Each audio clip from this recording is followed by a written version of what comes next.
Clean my shoes with your tongue. The words struck like a whip. They snapped across the morning air with such cruelty that even the pigeons on the compound fence stopped fluttering. At the entrance of Andert Technologies, a woman in a torn, ash-colored gown clutched her belly, trying to hold her dignity together. Her hair was matted, her cheeks hollowed by hunger.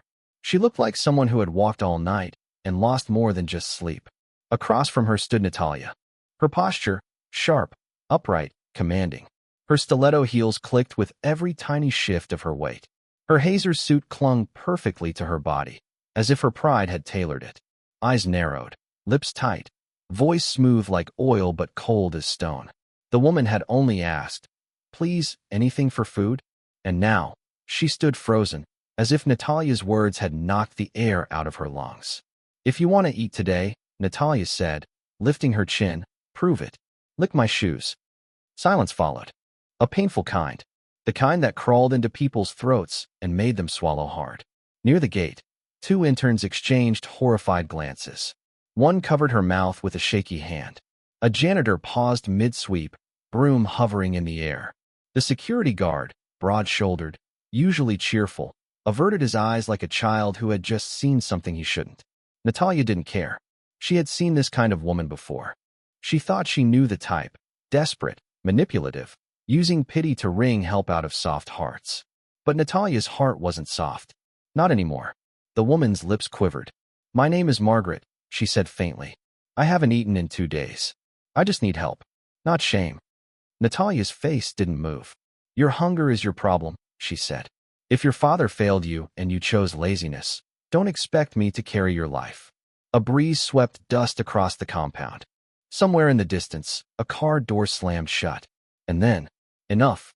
A voice cut through the heat like a blade. Engineer Raymond. Operations manager. Tall, calm, feared not because he shouted, but because when he spoke, people listened. He walked forward slowly. No rush. No anger in his pace. But his eyes were fire.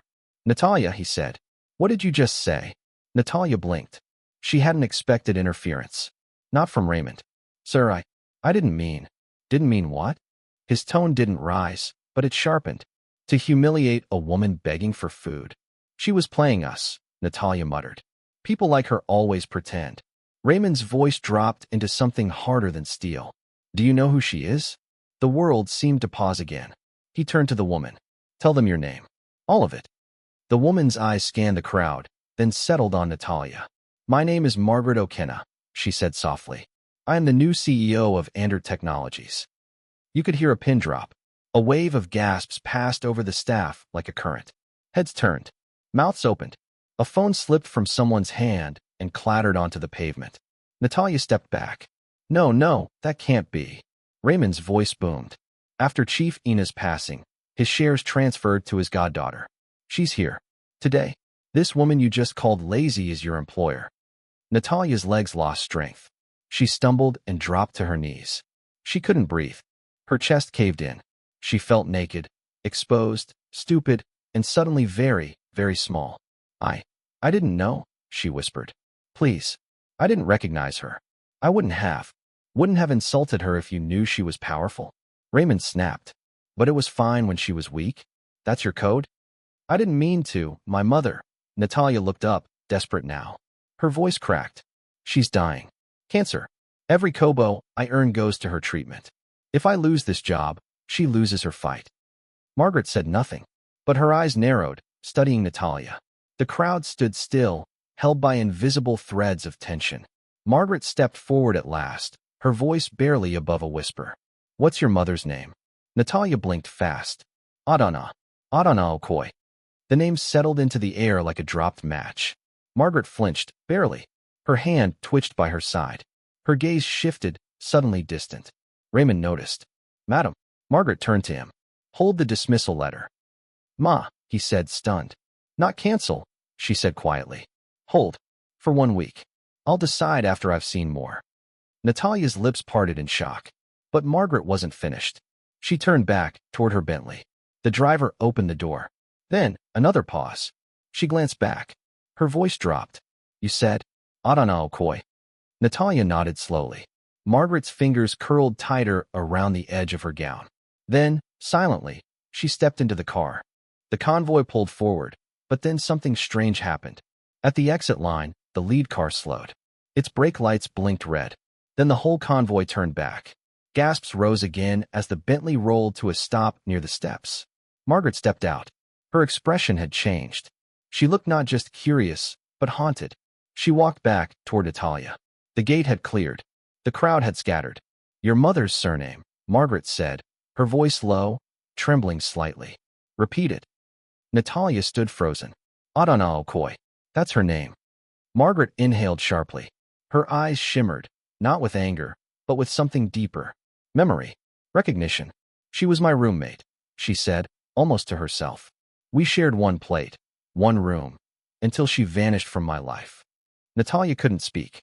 The woman she had insulted wasn't just her CEO. She was her mother's past. And now, possibly, her future. Margaret looked over the compound, then turned to Raymond. "Clear the yard. Everyone inside. Now." Staff hurried to obey. Only Raymond, the guards, and Natalia remained. Margaret's eyes glistened. She looked down at the young woman who had knelt in arrogance and now stood trembling in shame. "You are her daughter," she said. "I should have known." Natalia swallowed. "Ma, I'm sorry. Please don't let me lose this job. If I lose this, I lose her." Margaret didn't blink. "You nearly destroyed yourself with your mouth," she said. "But God has a strange way of weaving stories." She turned to leave. Then one final word, over her shoulder. "1 week, Natalia. Expect me." The Bentley barely made a sound as it pulled away from the compound gates of Ander Technologies, but Natalia heard its weight in her chest. She sat beside the window, numb. Her fingers twisted Margaret's white handkerchief in her lap. Her thoughts, however, weren't still. They were loud, chaotic. She had insulted a woman she thought was a beggar, had humiliated her, commanded her like dirt beneath a shoe. And now that same woman sat across from her in the back of a luxury car, regal and silent, eyes fixed out the window, head high, her silence louder than anything she could have said.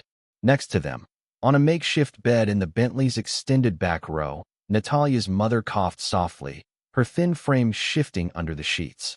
Margaret's eyes flicked to her, and for a second, Natalia saw something unusual in her face. Not just concern, not even guilt. It was something deeper. Recognition, maybe, or grief that had turned into steel. The rest of the drive passed without words. Only when they turned into the bright entrance of St. Gregory's private hospital did Margaret speak. "She needs immediate fluids and full scans. And someone find Dr. Halima. I want her on this personally." The security men nodded without question. 2 nurses in crisp uniforms rushed to the car as the back door opened. Natalia jumped out, clutching her mother's handbag and wrapper. Her hands trembled. Her legs felt foreign. Was this real?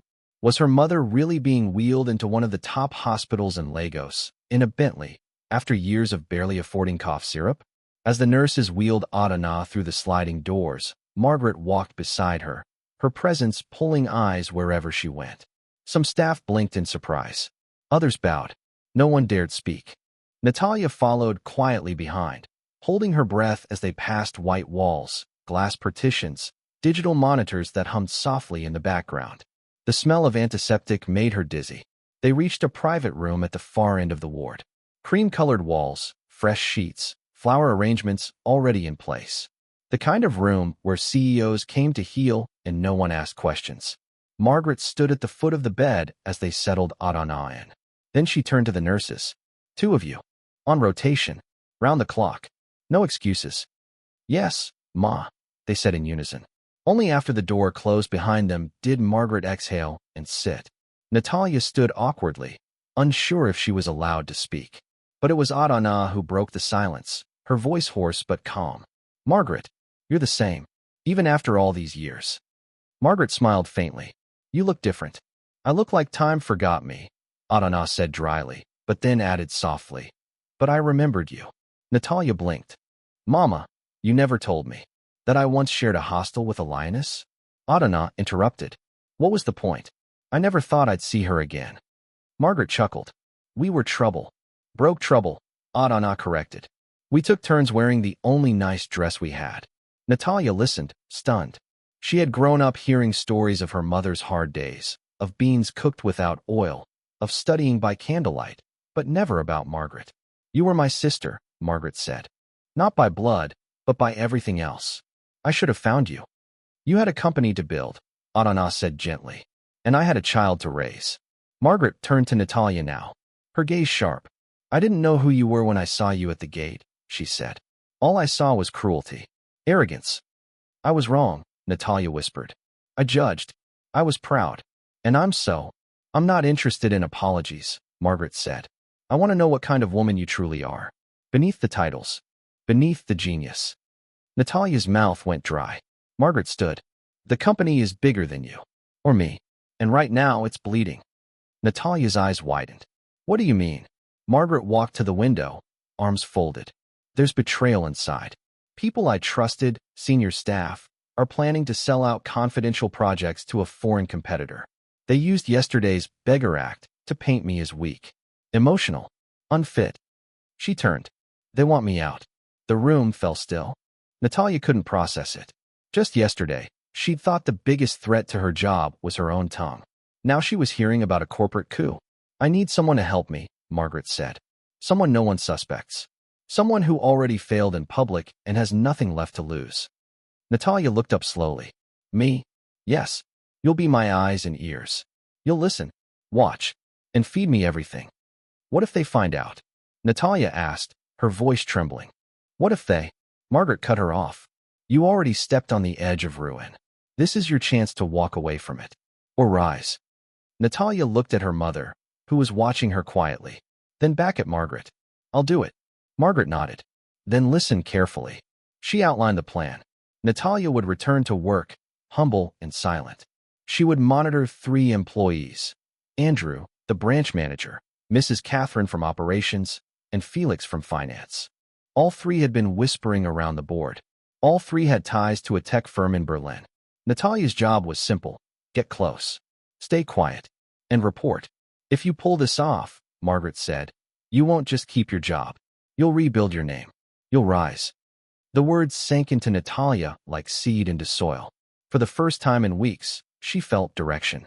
Later that night, after Margaret left the hospital, Natalia sat by her mother's bedside.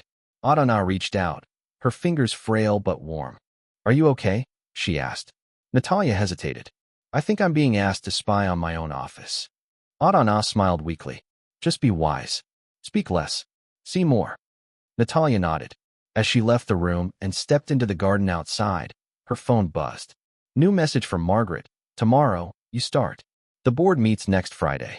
We have 6 days. On Monday morning, Natalia stood before her wardrobe, staring at clothes that suddenly felt too loud, too bold. She reached past her usual blazers, ignored the heels she once loved, and chose a plain skirt and a faded blouse. Her face, bare of makeup, looked younger, almost like the girl she used to be before the applause started, before she thought herself untouchable. By 7:45 a.m., she entered Andert Technologies, and the whispers began. She came back. How is she still working here? She insulted the CEO. That girl should be in the gutter. Natalia said nothing. She kept her head down. She walked like a ghost. But inside, her ears were sharp, and her eyes, sharper. She had a job to do.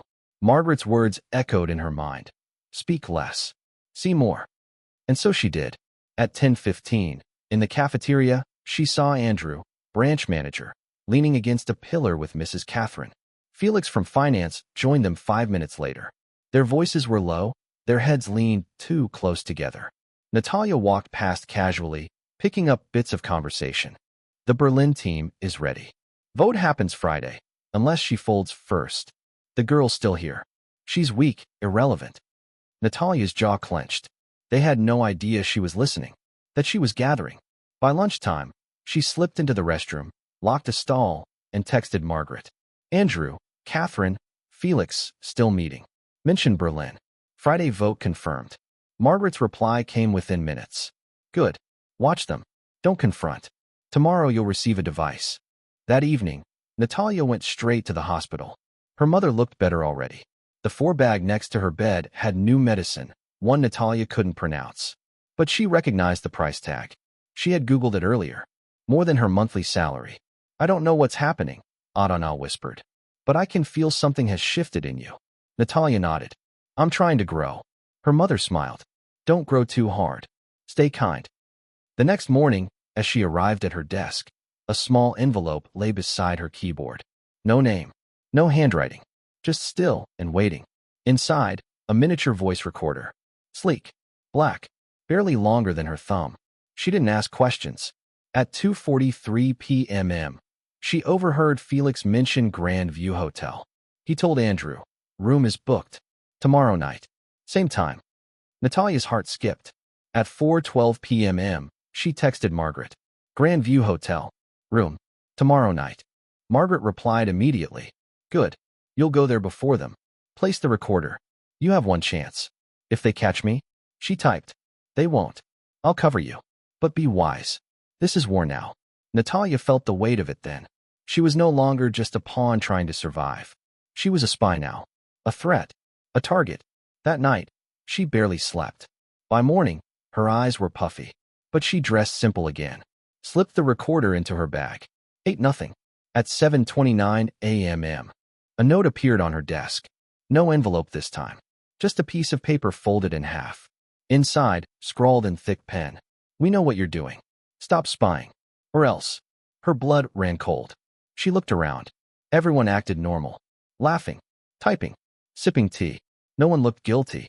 But someone knew. She folded the note quickly, shoved it into her drawer, and forced her hands to stop shaking. At lunch, she went to the hospital again, but Margaret intercepted her before she entered the room. Walk with me, the CEO said. They stepped into the garden outside.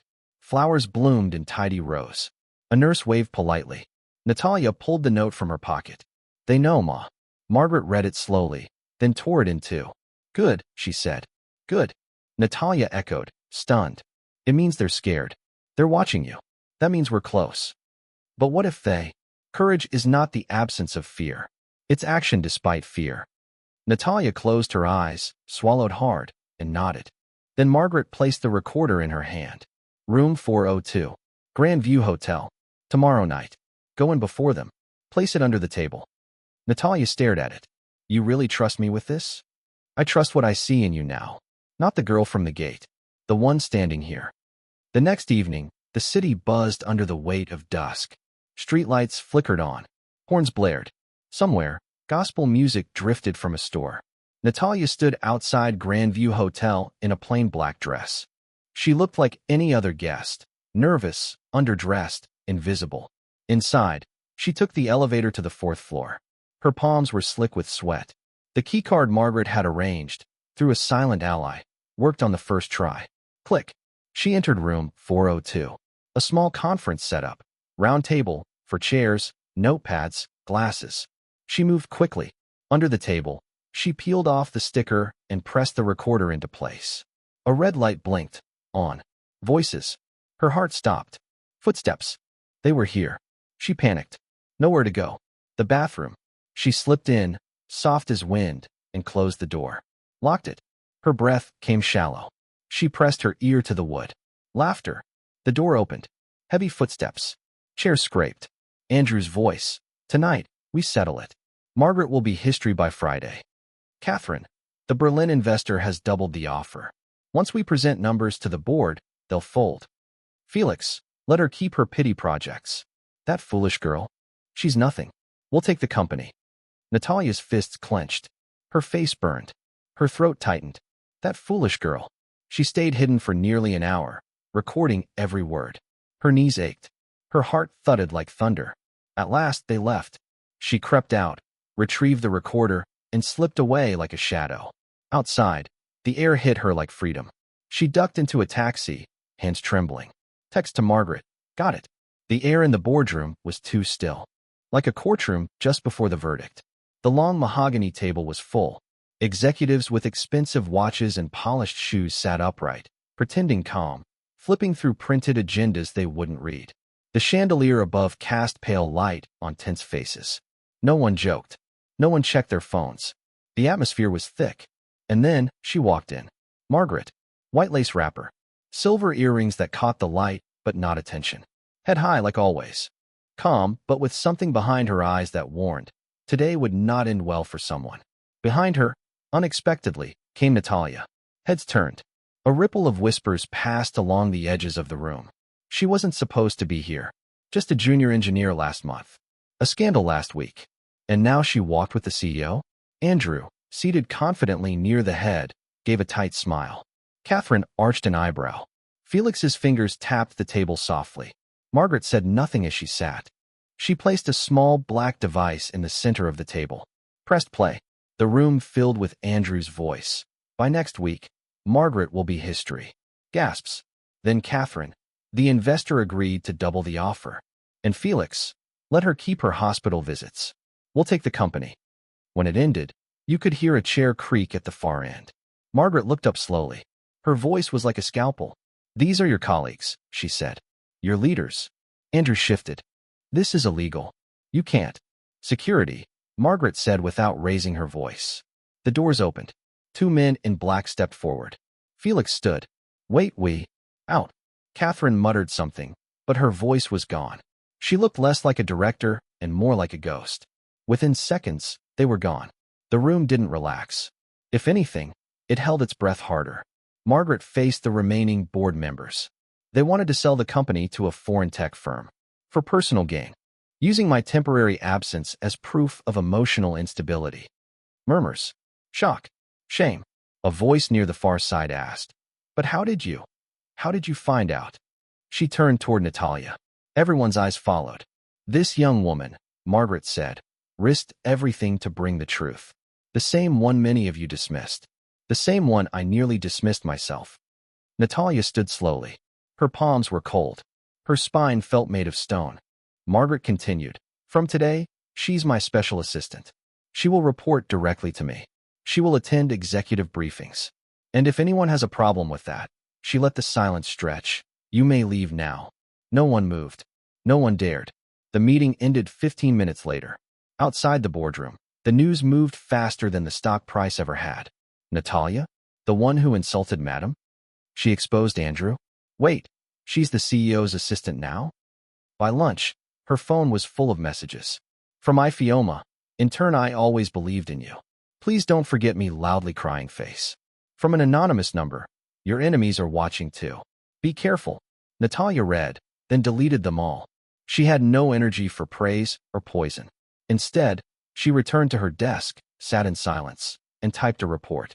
Not for approval, not for show, but because now, her work mattered. That evening, she went straight to the hospital. Adana was sitting upright, laughing softly with a nurse. You look richer, she teased as Natalia walked in. I'm just cleaner, Natalia replied. You have that walk now, her mother said. The one that says, I've been to the edge and came back standing. Natalia smiled faintly. And I didn't fall alone. Later that night, Margaret joined them. She was quieter than usual, but her gaze lingered on Adana longer. The bond between them wasn't nostalgic anymore. It was alive again. When she left, she called Natalia into the hallway. You've done well, she said. Natalia waited. I pushed you hard. You didn't break. I almost did. But you didn't. A long silence. Ma, Natalia said quietly. Why me? Margaret looked her in the eye. Because I saw myself in you. At your worst. And now, at your becoming.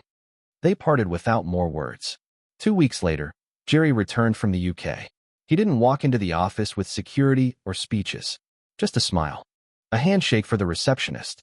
A quiet hello to the janitor. No one would guess he was the CEO's son. Except his surname. That said enough. He was placed in IT. Naturally, his desk was near Natalia's. At first, they kept it professional. Mostly, he helped her debug a failing module late one evening. You code like you're fighting ghosts, he said. I am, she replied. He didn't laugh. He nodded. That's a good thing. They started having lunch together. Then coffee. Then long walks after meetings. It wasn't loud. It wasn't even romantic at first. It was safe. One night, after a work event, they walked to the company car park. The city lights were dim in the distance. Jerry stopped, turned to her. I used to hear things about you, he said. I know. That you were brilliant. I was arrogant. He smiled. Brilliance without humility becomes poison. I had to choke on it to learn that. He didn't touch her. He didn't move closer. But his eyes said everything. They started seeing each other. Carefully. Quietly. With respect. But the company knew. You can't hide love in an office with 100 eyes. One Friday evening, he took her to a garden restaurant, the same one his mother used to visit during her quiet days. There were lights in the trees. A man with a guitar played old high life softly. After dessert, Jerry pushed his chair back, reached into his pocket, and knelt. The restaurant didn't erupt in gasps. It held its breath.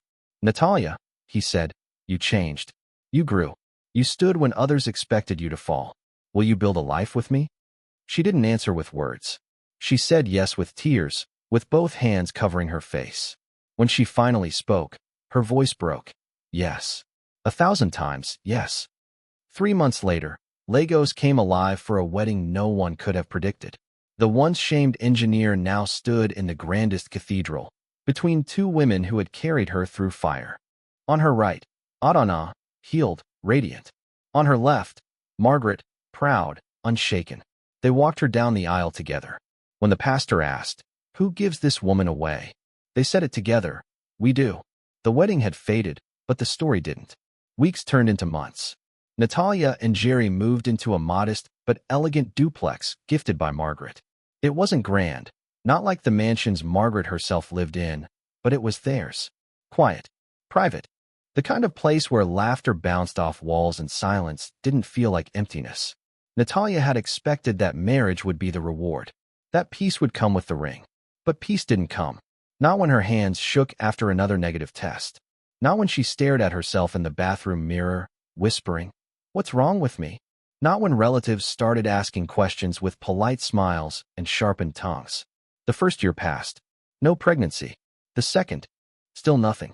Doctors gave her words that sounded like excuses, stress, timing, unexplained. But Natalia didn't want words. She wanted answers. Jerry never blamed her. Not once.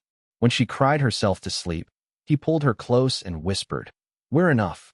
When she locked herself in the bathroom, he waited outside, reading to her softly through the door.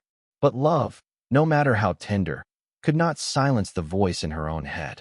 The one that said, "This is your punishment. For your arrogance. For your cruelty. For making a woman kneel at your feet." She carried that voice like a hidden scar. And she never told anyone. Not Jerry, not Adana, not even Margaret. Instead, she worked. Harder than ever. Margaret had made her special assistant, but she didn't stop there. She trained her relentlessly. Documents, contracts, crisis simulations, foreign partnerships. Natalia was up at 4 a.m. some mornings. Slept at her desk on others. "You don't just inherit leadership," Margaret once told her. "You bleed into it." One evening, after a grueling 12-hour day, Margaret handed her a sealed envelope. "You're flying to Nairobi tomorrow. Represent the company at the East Africa Tech Summit." Natalia blinked. "Alone?" "Yes," Margaret said, her tone leaving no room for fear. "You're not a shadow anymore." That trip changed something in her. She stood before CEOs, gave a keynote, answered questions on African cybersecurity trends, and returned with 2 new investors. When she landed back in Lagos, Jerry was waiting at the airport with flowers. She hadn't smiled that wide in a long time. Then, life shifted again. One morning, while brushing her teeth, she vomited. She froze. 2 minutes later, she stared at the strip. 2 lines. She bought 5 more kits. All said the same thing. The hospital confirmed it. The scan showed 2 flickering heartbeats. Twins. When she told Jerry, he dropped to his knees and kissed her stomach like it was made of gold. When she told Adana, her mother wept into her hands, whispering prayers of gratitude. When she told Margaret, the woman sat silent for a long time, then stood, opened her arms, and held Natalia tightly. No words, just warmth. The pregnancy wasn't easy. There were dizzy spells, a scare in the 2nd trimester, an overwhelming fear that something would go wrong. But Natalia endured it all with the determination of someone who had once survived worse. And on a rainy morning in May, 2 girls came into the world, screaming, breathing, alive. One was wrapped in pink, the other in cream. When the nurse asked their names, Natalia didn't hesitate. "Margaret," she said, "and Adana." The naming ceremony drew the whole city. The media came, though uninvited. Everyone wanted to witness the reunion of the once divided. The CEO and the widow, standing side by side again, not just as old friends, but now grandmothers. Margaret held her namesake like she was holding the future. Adana rocked the baby that bore her name with tears in her eyes. We've come full circle, Adana whispered. No, Margaret replied. We've started a new one. Later that evening, after the guests had left and the garden lights glowed quietly, Natalia and Jerry sat on the porch. Their daughters slept inside. The world was still. I'm scared, Natalia said softly, of not being good enough for them. You already are, Jerry said. Because you care. I made so many mistakes. And they led you here. She looked at him. Do you think people really change? He smiled. You did. She leaned into him. Promise me something. Anything. If I ever become proud again, remind me of the gate. I won't need to, he said. You carry it in your walk now. In your words. Inside the house, the baby stirred. Natalia stood, walked to the crib, and looked down at the two sleeping faces. She remembered everything. The gate. The recorder. The betrayal. The proposal. The fear. The fight. The fall. The rise. And now this. 2 heartbeats that made it all worth it. Months passed. Natalia returned to work gradually. Part-time at first, then full-time. But she was different now. Her leadership had softened, but not weakened. She listened more, asked more, delegated with trust, not suspicion. Margaret, watching from a distance, knew what was happening. The torch was slowly passing. And it wasn't just about position. It was about readiness. One day, she called Natalia into her office. No urgency, just quiet finality. I'm leaving Lagos for a while, she said. Natalia blinked. Why? To rest. To write. To breathe. Natalia nodded slowly. Are you okay? Margaret smiled. I'm better than I've been in years. Because I finally did what I promised myself decades ago. I came back. I made it right. Natalia sat in silence, unsure what to say. I'm not handing over the company yet, Margaret added. But I'm handing over the people. Their hearts. Their fears. Their trust. That's what you now lead. Natalia felt tears rise. You believed in me when I hated myself, she whispered. You gave me a chance when I didn't deserve it. I gave you what I wished someone had given me, Margaret said. A chance to redeem, not just survive. They stood, and Margaret did something she hadn't done before. She bowed her head slightly to Natalia, then left the room. The years passed. The girls grew. Jerry built his own branch of the business. Natalia became head of strategy, then vice president, then, eventually, CEO. But she never forgot who she was, who she had been, and who had saved her. Every year, on the anniversary of the gate incident, she would write a letter. Not to send, just to remember. She kept them in a drawer, one for each year. Her daughters found them one day, and read them all. They came to her quietly, holding the stack, eyes wide. Mama, little Margaret said. You were mean. Natalia smiled. Once, Adana whispered. But then you were kind? Yes. How did that happen? Natalia took them in her arms. Because someone chose to show me grace instead of revenge. And in that moment, the story that began with shame ended in something far greater. Legacy, not the kind made of buildings, but of hearts changed, of love multiplied, of pride burned away in the fire of truth. And from that fire came light.